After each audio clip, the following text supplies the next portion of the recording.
5 seconds. Start.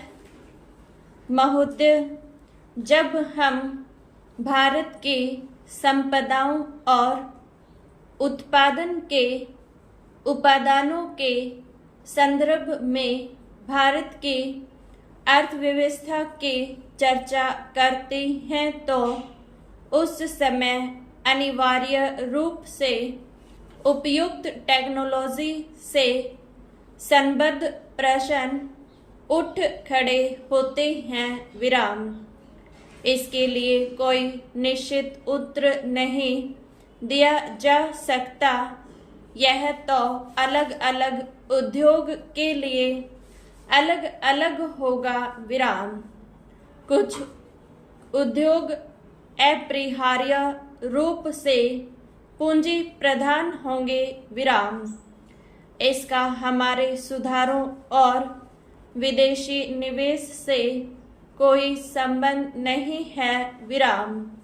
हमारे अपने सरकारी क्षेत्र में स्थापित कई उद्योग बहुत ही पूंजी प्रधान हैं। विराम।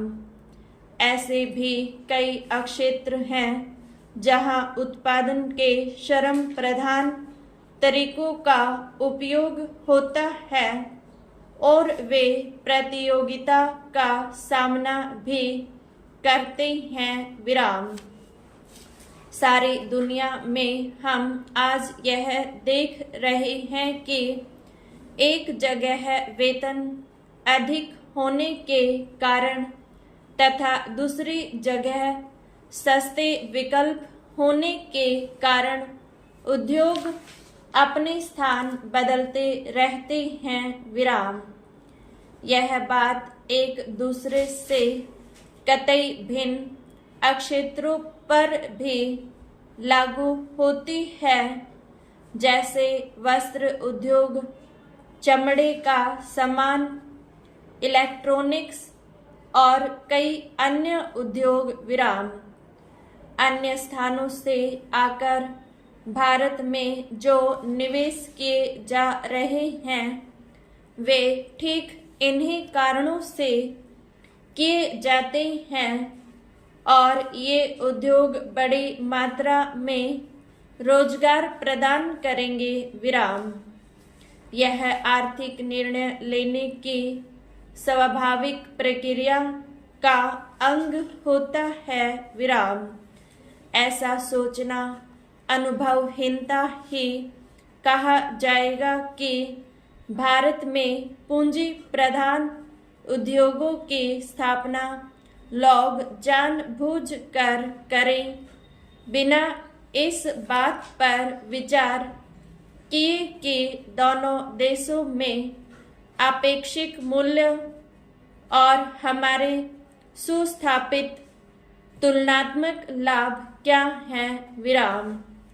उसी के साथ जहां पूंजी प्रधान टेक्नोलॉजियां और उच्चतर उत्पादकता तथा वेतन साथ साथ चलते हैं, उनका हमें स्वागत करना चाहिए। विराम। उन्हें टालना नहीं चाहिए। विराम। अंतिम निर्णय तो बाजार की शक्तियों पर निर्भर करेगा। विराम। पैरा। मुझे ऐसा कभी नहीं लगता कि हमारे उद्यमी निर्णय करने में किसी से कम कुशल हैं। विराम।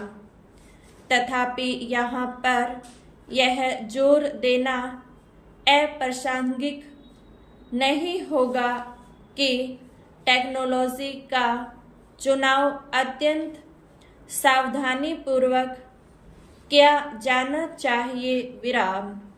इस संदर्भ में विदेशी टेक्नोलॉजी का आयात करने वालों को देश में उपलब्ध टेक्नोलॉजियों की भी सावधानीपूर्वक जांच करनी चाहिए। विराम।